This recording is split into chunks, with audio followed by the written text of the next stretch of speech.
अध्याय 4 आदिवासी दीकू और एक स्वर्ण युग की कल्पना। लोगों ने सन 1895 में एक आदमी को बिहार में छोटा नागपुर के वनों और गांवों में यहाँ वहाँ घूमते देखा। इस आदमी का नाम बिरसा था। लोगों का ऐसा मानना था कि उसके पास चमत्कारी शक्तियाँ हैं। वह सभी रोगों से छुटकारा दिला सकता था तथा अनाज की छोटी सी ढेरी को कई गुना बढ़ा सकता था। बिरसा ने खुद यह ऐलान कर दिया था कि उसे भगवान ने लोगों की रक्षा करने के लिए तथा दीकुओं बाहरी लोगों की गुलामी से मुक्त कराने के लिए भेजा है। कुछ ही समय में हजारों लोग बिरसा के पीछे हो लिए। वे उसे भगवान मानने लगे। उन्हें भरोसा था कि वह उनकी परेशानियां दूर करने आया है। बिरसा का जन्म एक मुंडा परिवार में हुआ था। मुंडा छोटा नागपुर में रहने वाला एक जनजातीय समूह है। बिरसा का समर्थन करने वालों में क्षेत्र के दूसरे आदिवासी संथाल और उरांव भी सम्मिलित थे। ये सभी अपने आसपास आ रहे परिवर्तनों और अंग्रेज शासन के कारण उत्पन्न हो रही समस्याओं से परेशान थे। उनकी परिचित जीवन पद्धति नष्ट होती दिखाई दे रही थी। आजीविका संकट में थी और धर्म छिन्न भिन्न हो रहा था। कौन सी समस्याओं से बिरसा लोगों को छुटकारा दिलाना चाहता था? जिन्हें दीकू पुकारा जा रहा था, वे बाहरी लोग कौन थे? इलाके के लोग उनके गुलाम कैसे बन गए थे? अंग्रेजों के राज में आदिवासी के साथ क्या हो रहा था? आदिवासियों के जीवन में किस तरह के बदलाव आ रहे थे? इस अध्याय में ऐसे ही कुछ प्रश्नों पर ध्यान दिया जाएगा। पिछली कक्षा में आपने आदिवासी समाजों के विषय में पढ़ा था। अधिकांश कबीलों के रीति रिवाज और रस्में ब्राह्मणों द्वारा निश्चित रीति रिवाजों और रस्मों से काफ़ी अलग थी। इन समाजों में ऐसे गहरे सामाजिक भेद भी नहीं थे जो जाति पर आधारित समाजों में दृष्टिगोचर होते हैं। एक कबीले के सभी लोग कुटुंब के बंधनों में बंधे होते थे, लेकिन इसका यह अर्थ भी नहीं है कि आदिवासियों के मध्य कोई आर्थिक तथा सामाजिक फर्क नहीं था। जनजातीय समूह किस तरह जीते थे? देश के विभिन्न क्षेत्रों में 19वीं सदी तक आदिवासी अनेक प्रकार की गतिविधियों में व्यस्त थे। कुछ झूम खेती करते थे। उनमें से अनेक समुदाय झूम कृषि करते थे। झूम खेती स्थानांतरीय कृषि को कहा जाता है। इस प्रकार की कृषि अक्सर वनों में छोटे छोटे भूखंडों पर की जाती थी। ये लोग जमीन तक धूप लाने के लिए पेड़ों के ऊपरी भाग काट देते थे और जमीन पर उगी घास फूस जलाकर साफ कर देते थे। इसके बाद वे घास फूस के जलने पर शेष बची हुई राख को खाली जमीन पर छिड़काव कर देते थे। इस राख में पोटाश पाया जाता था, जिससे मिट्टी की उर्वरता शक्ति बढ़ती है और मिट्टी उपजाऊ बन जाती है। वे कुल्हाड़ियों से पेड़ों को काटते थे और कुदालों से धरती की ऊपरी सतह को खुरच देते थे। वे खेतों को जोतते और बीज रोपने के स्थान पर उन्हें बस खेत में फैला देते थे। जब एक बार फसल पककर तैयार हो जाती थी तो उसे काटकर वे दूसरी जगह के लिए चल पड़ते थे। जहाँ से उन्होंने अभी फसल काटी थी, वह स्थान अनेक सालों तक परती छोड़ दी जाती थी। घुमंतु किसान ज़्यादातर वर्षों पूर्वोत्तर और मध्य भारत की पर्वतीय तथा जंगली पट्टियों में ही रहते थे। इन आदिवासी समुदायों का जीवन जंगलों में बेरोक टोक आने जाने तथा फसल उगाने के लिए जमीन और वनों के इस्तेमाल पर निर्भर था। वे सिर्फ इसी तरीके के घुमंतु कृषि करते थे। परती का मतलब होता है कुछ समय के लिए बिना खेती खाली छोड़ दी जाने वाली भूमि, जिससे उसकी मिट्टी पुनः उपजाऊ हो सके। साल एक पेड़ है। महुआ एक फूल जिसे खाया जाता है या मदिरा बनाने के लिए उपयोग किया जाता है। कुछ शिकारी और संग्राहक थे। अनेक क्षेत्रों में आदिवासी समुदाय पशुओं का शिकार करके तथा वन्य उत्पादों को एकत्रित करके अपना जीवन निर्वाह करते थे। वे जंगलों को अपनी जिंदगी के लिए बहुत आवश्यक मानते थे। उड़ीसा के जंगलों में निवास करने वाला खोंड समुदाय इसी प्रकार का एक समुदाय था। इस समुदाय के लोग टोलियां बनाकर शिकार करते थे तथा जो कुछ हाथ लगता था उसे आपस में बांट लेते थे। वे जंगलों से एकत्रित फल और जड़ें खाते थे। खाना पकाने के लिए वे साल और महुआ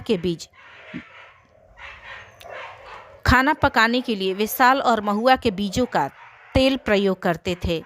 उपचार के लिए वे बहुत सारी जंगली जड़ी बूटियों का प्रयोग करते थे और जंगलों से एकत्र हुई चीज़ों को स्थानीय मंडियों में बेच देते थे। जब भी स्थानीय बुनकरों और चमड़ा कारीगरों को कपड़े व चमड़े की रंगाई के लिए।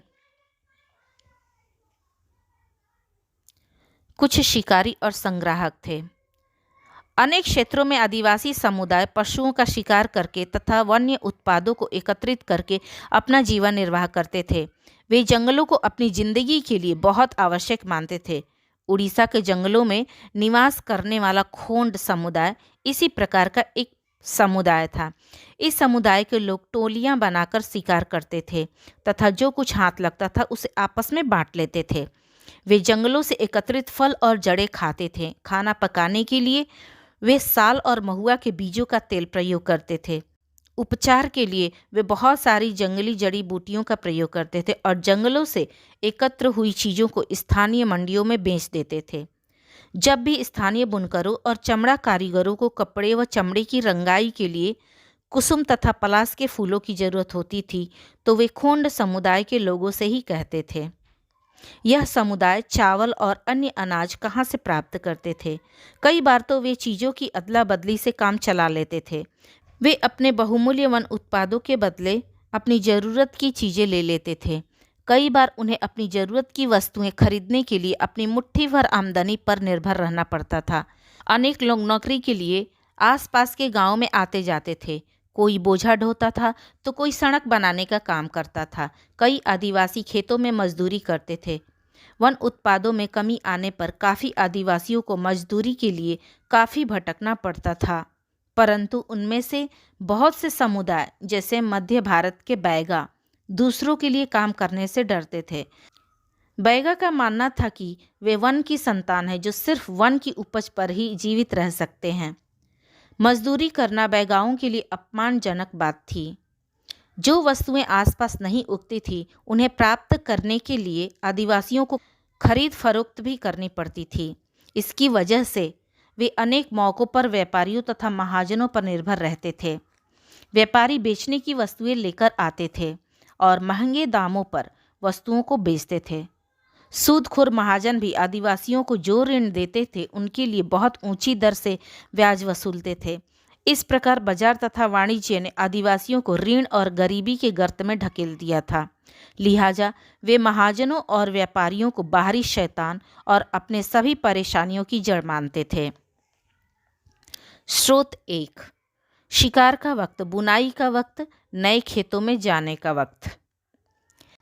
क्या आपने कभी इस बात पर गौर किया है कि विभिन्न प्रकार के समाजों में रहने वाले लोगों की काम और समय के बारे में सोच एक जैसी नहीं होती? अलग अलग इलाकों में रहने वाले घुमंतू आदिवासियों और शिकारियों का जीवन एक खास क्रम और मर्द औरत के बीच कामों के बंटवारे से चलती थी। ब्रिटिश मानवीय विज्ञान वेरियर एल्विन ने 1930 और 1940 के दशक में कई वर्ष मध्य भारत के बैगा और खोंड समुदायों के साथ बिताए थे। एल्विन द्वारा लिखे गए निम्नलिखित अंशों से इस समय क्रम और कामों के बंटवारे को समझा जा सकता है। उनके अनुसार चैत में औरतें एकत्र करने और बच्चे खुचे ठूंठों को काटने का काम करती थी। पुरुष का काम बड़े पेड़ों को काटना और शिकार करना था। शिकार पूरे चांद के समय पूर्व से शुरू किया जाता था। शिकार के लिए बांस के फंदों का इस्तेमाल होता था। औरतें इमली, सागेर और मशरूम, कुकुरमुत्ता, फल आदि बीनकर लाती थी। बैगा औरतों का काम केवल जड़ें या कंद एकत्र करना या महुआ के बीज एकत्र करना है। मध्य भारत के आदिवासियों में बैगा जाति को सबसे अच्छा शिकारी माना जाता था। वैसाख में जंगलों को जलाया जाता था। औरतें अधजली लकड़ियों को ईंधन के लिए बीन लिया करती थीं। आदमी शिकार पर जाते थे किंतु गांव के नज़दीक ही जाते थे। शिकार जेठ में किया जाता था और शिकार चलता रहता था। आषाढ़ से भादों तक मर्दों का काम खेतों में काम करना होता था। कुआर में फलियां आ जाती थी और कार्तिक कुटकी में कुटकी पक जाती थी। अगहन में फसल पककर तैयार हो जाती थी और पूस में फटकन का काम किया जाता था। नाच गाना और शादी ब्याह भी पूस के माह में ही होती थी। माघ में पुरुष एक बेवड़ की ओर कूच कर देते थे। इस दौरान वे शिकार व अन्य कार्य करके गुजारा करते थे। पहले साल का यही चक्र होता था। दूसरे साल शिकार के लिए अधिक समय मिल जाता था, क्योंकि इससे कुछ फसलों की ही बुनाई कटाई की जाती थी। क्योंकि भोजन पर्याप्त मात्रा में होता था, इसलिए पुरुष बेड़ों में ही रहते थे। तीसरे साल में सिर्फ भोजन के लिए वन उत्पादों की भी आवश्यकता होती थी। वेरियर एल्विन द्वारा लिखित बैगा 1939 और एल्विन की अप्रकाशित रचना notes on the Khonds, Verrier Elwin paper, Nehru स्मृति संग्रहालय एवं पुस्तकालय पर आधारित। कुछ जानवर पालते थे। बहुत सारे आदिवासी समुदाय जानवर पालकर अपना गुजर बसर करते थे। वे चरवाहे थे जो मौसम के अनुसार मवेशियों के रेवड़ को लेकर यहाँ से वहाँ जाते रहते थे। एक स्थान की घास समाप्त होने पर वे दूसरे क्षेत्र में चले जाते थे। पंजाब के पहाड़ों में रहने वाले वन गुर्जर और आंध्र प्रदेश के लबाड़िया समुदाय गाय भैंसों को पालते थे। कुल्लू के गद्दी समुदाय के लोग गणेरिये थे तथा कश्मीर के बकरवाल समुदाय बकरियां पालते थे। इन सब के बारे में आप अगले वर्ष इतिहास की पाठ्य पुस्तक में विस्तार से अध्ययन करेंगे। कुछ लोग एक जगह खेती करते थे। अनेक जनजाति 19वीं सदी के पूर्व ही कबीलों के स्थान पर रहकर स्थानीय रूप से कृषि करना सीखने लगे थे। वे बार बार स्थान परिवर्तन करने की जगह अब साल दर साल एक ही जगह कृषि किया करते थे। वे हलों का प्रयोग करने लगे थे और धीरे धीरे उन्हें जमीन पर अधिकार भी मिलते जा रहे थे। अनेक समुदायों में छोटा नागपुर के मुंडाओं की तरह भूमि पर कबीले का संयुक्त अधिकार होता था। कुल के सभी सदस्यों को उन मूल निवासियों का वंशज माना जाता था जिन्होंने इस क्षेत्र में सबसे पहले आकर जमीन को साफ किया होगा। परिणाम स्वरूप जमीन पर सभी का एक समान अधिकार होता था। फिर भी प्रायः ऐसा होता था कि कुल के कुछ लोग औरों से ज़्यादा शक्ति जुटा लेते थे, जिनमें से कुछ मुखिया बन जाते थे और शेष उनके अनुयायी होते थे। जो ताकतवर होते थे वे खुद कृषि करने के स्थान पर अक्सर अपनी जमीन बटाई पर दे देते थे। ब्रिटिश अधिकारियों के अनुसार एक स्थान ठहरकर रहने वाले गोंड तथा संथाल आदिवासी समूह शिकारी समूह या घुमंतु कृषि करने वाले समूहों के मुकाबले अधिक सभ्य लगते थे। जंगलों में रहने वाले जंगली और बर्बर माने जाते थे। अंग्रेज मानते थे कि उन्हें स्थायी रूप से एक स्थान पर बसाना और सभ्य बनाना जरूरी है। औपनिवेशिक शासन से आदिवासियों के जीवन पर क्या असर पड़े? आओ हम ब्रिटिश शासन के दौरान आदिवासियों के जीवन में आए परिवर्तनों के विषय में जानते हैं। आदिवासी मुखियाओं का क्या हुआ? अंग्रेजों के आगमन से पहले कई इलाकों में आदिवासियों के मुखियाओं का काफ़ी महत्व होता था। उनके पास औरों से अधिक आर्थिक शक्ति होती थी और उनका अपने क्षेत्र पर पूरा नियंत्रण होता था। कई क्षेत्रों में तो उनकी अपनी पुलिस भी होती थी तथा वे जमीन एवं वन प्रबंधन के स्थानीय नियम खुद बनाते थे। ब्रिटिश शासन के चलते आदिवासी मुखियाओं के कामकाज और अधिकारों में काफ़ी परिवर्तन आ गए थे। उन्हें कई गांवों पर भूमि का मालिकाना हक तो मिला, लेकिन उनकी शासकीय शक्तियां छीन ली गई तथा उन्हें ब्रिटिश अधिकारियों द्वारा बनाए गए कानूनों को अपनाने के लिए विवश होना पड़ा। उन्हें अंग्रेजों को नजराना भी देना होता था तथा अंग्रेजों के प्रतिनिधि की हैसियत से अपने समूहों को अनुशासन में रखना होता था। अब उनकी ताकत पहले से कम हो चुकी थी। वे परंपरागत कार्यों को करने में असमर्थ हो गए। घुमंतु काश्तकारों का क्या हुआ? अंग्रेज ऐसे समूहों की विश्वसनीयता को काफ़ी संदेह से देखते थे जो यहाँ वहाँ भटकते रहते थे और एक स्थान पर स्थायी रूप से नहीं रहते थे। वे चाहते थे कि आदिवासियों के समूह एक निश्चित स्थान पर स्थायी रूप से रहे और कृषि करे, क्योंकि स्थायी रूप से एक जगह पर रहने वाले कृषकों को सरलता से नियंत्रित किया जा सकता था। अंग्रेज अपने शासकीय खर्चों के लिए आमदनी का नियमित स्रोत भी चाहते थे। परिणाम स्वरूप उन्होंने भूमि के बारे में कुछ नियम लागू कर दिए। उन्होंने भूमि को माप तौल कर हर एक व्यक्ति का हिस्सा तय कर दिया। उन्होंने यह भी तय कर दिया कि किसे कितना लगान देना होगा। इसके लिए कुछ किसानों को भूस्वामी तथा दूसरों को पट्टेदार घोषित किया गया। जैसा कि आप देख चुके हैं अध्याय 2 में, पट्टेदार अपने भूस्वामियों का जमीन के बदले भाड़ा चुकाते थे और भूस्वामी सरकार को लगान देते थे।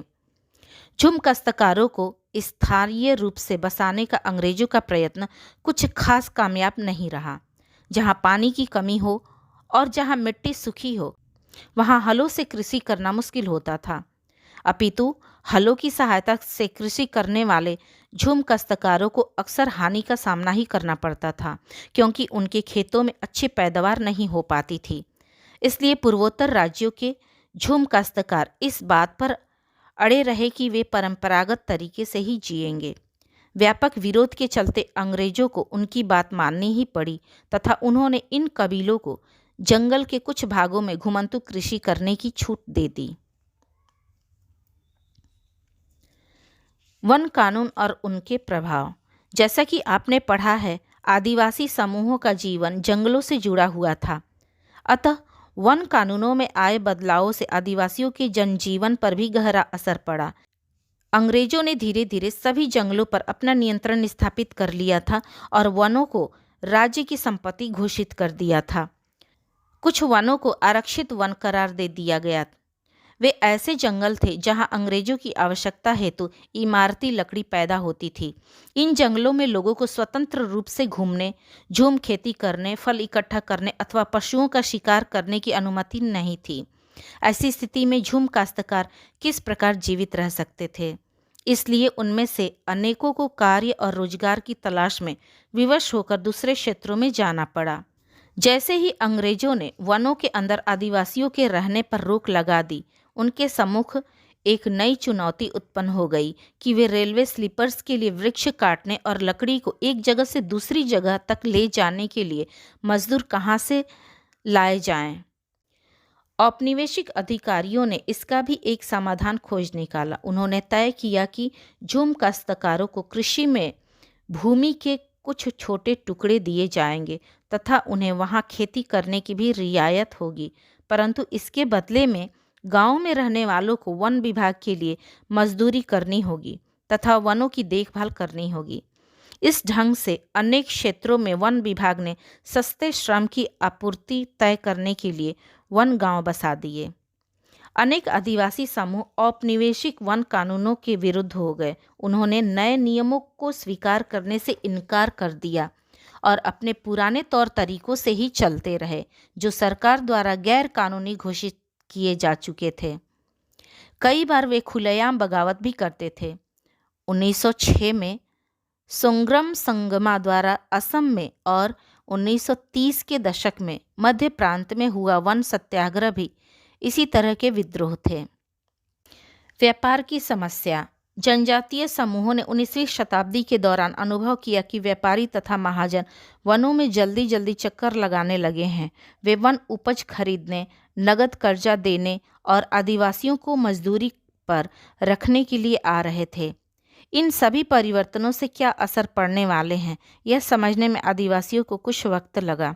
आइए यह समझने के लिए हम रेशम उत्पादकों की स्थिति को समझते हैं। यूरोपीय बाजारों में 18वीं सदी में भारतीय रेशम की बहुत अधिक मांग थी। भारतीय रेशम की अच्छी गुणवत्ता की तरफ सभी आकर्षित होते थे, जिससे भारत का निर्यात तीव्रता से बढ़ रहा था। बाजार के फैलने के साथ ईस्ट इंडिया कंपनी के अफसर इस मांग को पूरा करने के लिए रेशम उत्पादन पर बल देने लगे। हजारीबाग, जो कि वर्तमान झारखंड में स्थित है, के निकटवर्ती क्षेत्र में रहने वाले संथाल रेशम के कीड़े पालते थे। रेशम के व्यापारी अपने एजेंटों को भेजकर आदिवासियों को ऋण देते थे और उनके कृमि कोष को इकट्ठा कर लेते थे। 1000 कृमि कोष के लिए उन्हें मात्र 3 से 4 रुपये मिलते थे।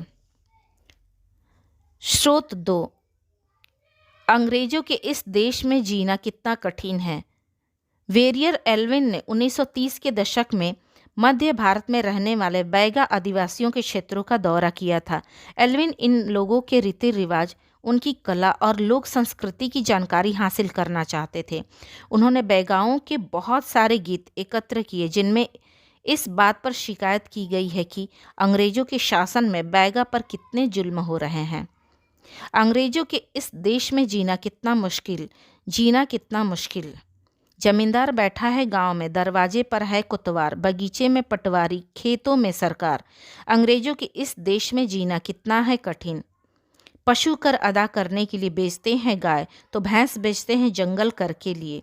बैलों को बेचकर कर अदा करते हैं लगान, भोजन पाए कहाँ से अंग्रेजों के इस देश में। चित्र 8, गोदारा औरतें बुनाई करती हुई। चित्र 9, चटाई बुनती एक हजांग औरत।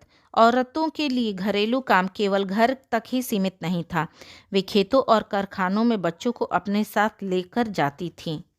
इसके बाद इन कृमिकोशों को बर्धमान या गया भेज दिया जाता था, जहां उन्हें 5 गुना ज़्यादा मूल्य पर बेचा जाता था। निर्यातकों तथा रेशम उत्पादकों के मध्य कड़ी का कार्य करने वाले बिचौलियों को जमकर लाभ होता था। इससे रेशम उत्पादकों को बहुत मामूली मुनाफा मिलता था। स्वाभाविक है कि अधिकतर आदिवासी समुदाय बाजार तथा व्यापारियों को अपना सबसे बड़ा शत्रु मानने लगे थे। काम की तलाश। जो आदिवासी कार्य की खोज में घर से दूर जाते थे, उनकी दशा तो और भी बदतर थी। 19वीं सदी के अंत से ही चाय बागान फैलने लगे थे। खनन उद्योग भी एक महत्वपूर्ण उद्योग बन गया था। असम के चाय बागानों तथा झारखंड की कोयला खदानों में कार्य करने के लिए बहुत से आदिवासियों को भर्ती किया जाने लगा। इन मजदूरों को ठेकेदारों के माध्यम से भर्ती किया जाता था। ये ठेकेदार उन्हें बहुत कम आमदनी देते थे तथा उन्हें वापस घर भी लौटने की अनुमति नहीं देते थे। चित्र 10, बिहार के कोयला खनिज 1948। 1920 के दशक में बिहार की झरिया और रानीगंज कोयला खदानों में मजदूरी करने वाले लगभग 50% खनिक आदिवासी थे। अंधेरी और दम घोंटू खदानों की गहराई में काम करना न केवल शरीर तोड़ना था, बल्कि यह जानलेवा था। 1920 के दशक में देश की कोयला खदानों में हर वर्ष 2000 से अधिक मजदूर मारे जाते थे। नज़दीक से देखने पर 19वीं और 20वीं शताब्दियों के चलते देश के अलग अलग क्षेत्रों में जनजातीय समूहों ने बदलते कानूनों, अपने तौर तरीकों पर लगी पाबंदियों, नए करों तथा व्यापारियों व महाजनों द्वारा किए जा रहे शोषण के खिलाफ अनेक बार बगावत की। 1831 और 32 में कोल आदिवासियों ने और 1855 में संथालों ने बगावत कर दी थी। मध्य भारत में बस्तर विद्रोह 1910 में हुआ था तथा 1940 में महाराष्ट्र में वर्ली विद्रोह हुआ। बिरसा जिस आंदोलन का नेतृत्व कर रहे थे, वह भी इसी प्रकार का विद्रोह था। बिरसा मुंडा। सन 1870 के दशक के मध्य में बिरसा का जन्म हुआ। उनके पिता निर्धन थे। बिरसा बचपन में भेड़ बकरियां चराते, बांसुरी बजाते तथा स्थानीय अखाड़ों में नाचते गाते थे। उनकी परवरिश मुख्यतया बोहोंडा के आसपास के वनों में हुई। बिरसा के पिता को निर्धनता से परेशान होकर काम की खोज में यहाँ वहाँ भटकना पड़ता था। बिरसा ने बचपन में अतीत में हुए मुंडा विद्रोह की कहानियाँ सुनी थी। उन्होंने कई बार समुदाय के मुखियाओं को विद्रोह की आह्वान करते देखा था। बिरसा के समुदाय के लोग ऐसे युग की बात किया करते थे जब मुंडा लोग दीकुओं के अत्याचार से पूरी तरह से मुक्त थे। मुखियाओं का कहना था कि एक बार फिर से समुदाय को परंपरागत अधिकार मिल जाएंगे। वे स्वयं को इलाके के मूल निवासियों का वंशज मानते थे तथा अपनी भूमि की लड़ाई, मुल्क की लड़ाई लड़ रहे थे। वे लोगों को याद दिलाते रहते थे कि उन्हें अपनी जमीन वापस लेनी है। बिरसा स्थानीय मिशनरी स्कूल में जाने लगे, जहां उन्हें मिशनरियों के उपदेश सुनने का मौका मिला। वहां भी उन्होंने यही सुना कि मुंडा समुदाय स्वर्ग का साम्राज्य प्राप्त कर सकता है तथा अपने खोए हुए अधिकारों को प्राप्त कर सकता है। अगर वे अच्छे ईसाई बन जाएं और अपनी खराब आदतें छोड़ दें तो ऐसा हो सकता है। बाद में बिरसा ने एक व्याली प्राप्त वैष्णव धर्म प्रचारक के साथ भी कुछ समय बिताया। उन्होंने जनेऊ धारण किया तथा शुद्धता व दया पर बल देने लगे। अपनी किशोरावस्था में बिरसा ने जिन विचारों को समझा, उनसे वह बहुत प्रभावित थे। बिरसा का आंदोलन आदिवासी समाज में सुधार लाने का आंदोलन था।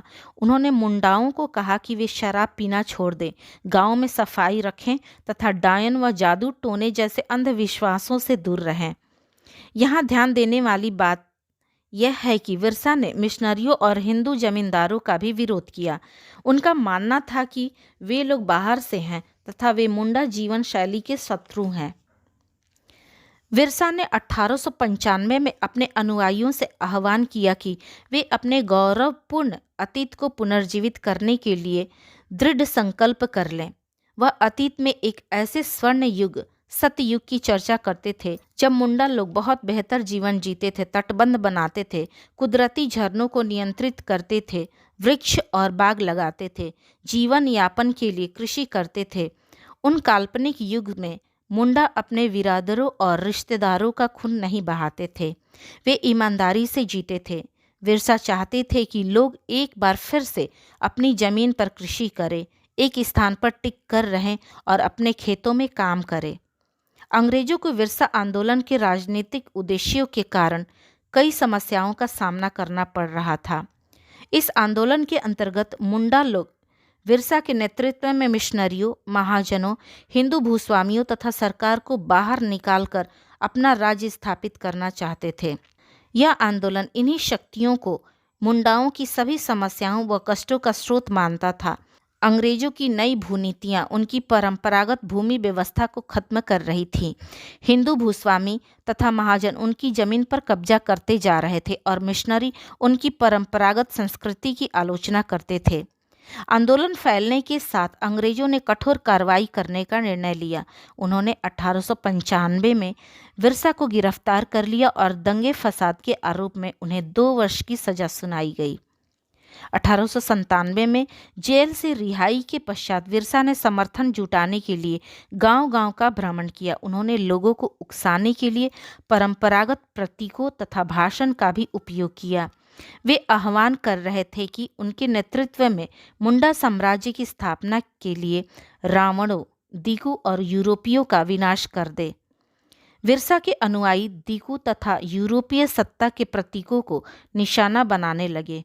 उन्होंने थाने तथा चर्चों पर हमले किए और महाजनों व जमींदारों की संपत्तियों पर हमला बोल दिया। सफ़ेद झंडा विरसा राज का प्रतीक था।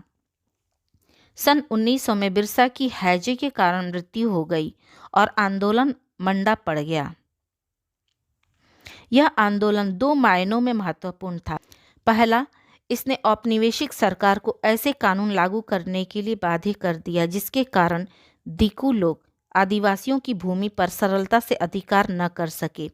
दूसरा, इसने एक बार फिर सिद्ध कर दिया कि आदिवासी अन्याय का विरोध करने तथा औपनिवेशिक शासन के खिलाफ अपने क्रोध को अभिव्यक्त करने में सक्षम हैं। उन्होंने अपनी विशेष रस्मों और संघर्ष के प्रतीकों के माध्यम से अपने खास अंदाज में इस कार्य को अंजाम दिया। वैष्णव, विष्णु की पूजा करने वाले को वैष्णव कहते हैं। स्रोत 3, लहू लुहान मेरे कंधे। मुंडा आदिवासियों के गीतों में उनके कष्ट महसूस किए जा सकते हैं। हाय कुल्हू के बैल की तरह मैं, लहू लुहान मेरे कंधे, जमींदार के दूत दिन और रात करते हैं मुझे परेशान। बड़बड़ाता हूँ मैं यही दिन और रात, हाय यही है मेरी हालत, नहीं है मेरा कोई ठिकाना, नहीं है मेरी कोई खुशियाँ। अन्यत्र, हमें नकदी की क्या ज़रूरत। ऐसी बहुत सी वजह हैं जिसके कारण से आदिवासी और अन्य सामाजिक समूह अक्सर बाजार के लिए पैदावार नहीं करना चाहते थे। पापुआ न्यू गिनी जनजाति गीत में इसकी झलक देखी जा सकती है कि वहाँ के आदिवासी बाजार को किस नज़र से देखते थे। कहते हैं नगदी है बेकार का कूड़ा करकट, बारिश ये रोक नहीं सकती और देती है तकलीफ़ें। इन सरकारी मठाधीशों के लिए क्यों मैं जोश से करूं काम, क्यों मैं चढ़ूं नारियल के पेड़ पर। तो है नगदी फसलें अच्छी, लेकिन श्रीमान मुझे सताए, अगर खरीदने को नहीं है कुछ तो मैं चिंता करूं क्यों। अभ्यास। ब्रिटिश शासन में घुमंतू काश्तकारों के सामने कौन सी समस्याएं थीं। घुमंतू काश्तकार जो ब्रिटिश मॉडल के अनुसार हल बैल के उपयोग द्वारा कृषि करते थे, उन्हें कई प्रकार की समस्याओं का सामना करना पड़ा। उन्हें हर समय खदान मौजूद नहीं होता था, खेती से अच्छी उपज नहीं आती थी। ऐसी स्थिति में भी उन्हें कंपनी द्वारा निर्धारित लगान चुकाना पड़ता था। आहिस्ता आहिस्ता उन्होंने कृषि की इस विधि का विरोध करना शुरू कर दिया। वे अपने घुमंतू खेती या झूम खेती की तरफ वापस लौटना चाहते थे औपनिवेशिक शासन के तहत आदिवासी मुखियाओं की ताकत में क्या बदलाव आए? औपनिवेशिक शासन के तहत आदिवासी मुखियाओं की ताकत में कई महत्वपूर्ण बदलाव आए। उनके कई सारे प्रशासनिक अधिकार खत्म हो गए तथा उन्हें ब्रिटिश अधिकारियों द्वारा बनाए गए नियमों का पालन करने के लिए मजबूर किया गया। उन्हें गांवों के एक समूह के अपने भूस्वामित्व को बरकरार रखने की छूट मिली। वे अपने भूमि पट्टे पर दे सकते थे। उन्होंने पूर्व में अपने लोगों पर जिस तरह के प्राधिकार का प्रयोग किया था, वे सारे प्राधिकार खत्म हो गए। यहाँ तक कि वे अपने सांसारिक रीति रिवाजों को भी पूरा करने में सक्षम नहीं रह गए। उन्हें अंग्रेज अधिकारियों को भेंट देना पड़ता था। साथ ही अंग्रेजों के नाम पर उन्हें जनजातीय समूहों को अनुशासित रखना पड़ता था। दिकुओं से आदिवासियों के गुस्से का क्या कारण थे? मिशनरी, सूदखोर, हिंदू जमींदार तथा अंग्रेज अधिकारियों को वे दिकू मानते थे। दिकुओं से आदिवासियों के गुस्से के कुछ कारण निम्नलिखित हैं। उनका मानना था कि कंपनी की भू राजस्व नीति उनकी पारंपरिक भूमि व्यवस्था को नष्ट कर रही थी। आदिवासी दिकुओं से अपनी गरीबी तथा दयनीय अवस्था के लिए जवाबदेह मानते थे। मिशनरी उनके धर्म तथा पारंपरिक संस्कृति का मजाक उड़ाया करते थे। हिंदू जमींदार तथा सूदखोर उनकी जमीन हड़पते जा रहे थे। विरसा की कल्पना में स्वर्ण युग किस तरह का था? आपकी राय में यह कल्पना लोगों को इतनी आकर्षक क्यों लग रही थी? विरसा ने एक ऐसे स्वर्ण युग की बात की जब वे नदियों का बांध बनाते थे तथा प्राकृतिक झरनों का प्रयोग करते थे, जिसमें लोगों का जीवन स्तर काफ़ी बेहतर था। जब लोग ईमानदारी से बिना एक दूसरे को हानि पहुंचाए साथ साथ रहते थे। जब वे मुक्त रूप से पेड़ पौधे लगाते थे तथा नए नए बागान तैयार करते थे, साथ ही अपनी आजीविका के लिए खेती करते थे। विरसा की यह कल्पना लोगों को इसलिए आकर्षक लग रही थी कि उन्हें विगत समय में जमींदारों, सूदखोरों और ब्रिटिश अधिकारियों के शोषण का शिकार होना पड़ा था। ब्रिटिश शोषक नीतियों ने उनसे उनके अनेक पारंपरिक अधिकार छीन लिए थे।